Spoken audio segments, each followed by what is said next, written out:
Hello and welcome back to Initial Solution. In today's tutorial, I will show you how to delete Reddit message. Let's have a look now.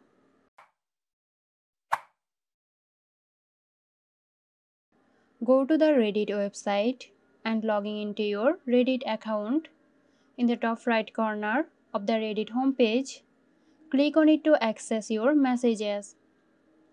Scroll through your message and find the message you want to delete. Within the message, you will find the trash bin icon here. Click on it to delete the selected message. Confirm your decision.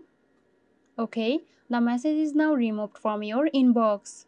So that's it. Hope you found this tutorial helpful. Stay tuned for more helpful tutorials here at Initial Solution. This video is sponsored by Zerosoft. Zerosoft offers graphic design, UI UX design, digital marketing and web development.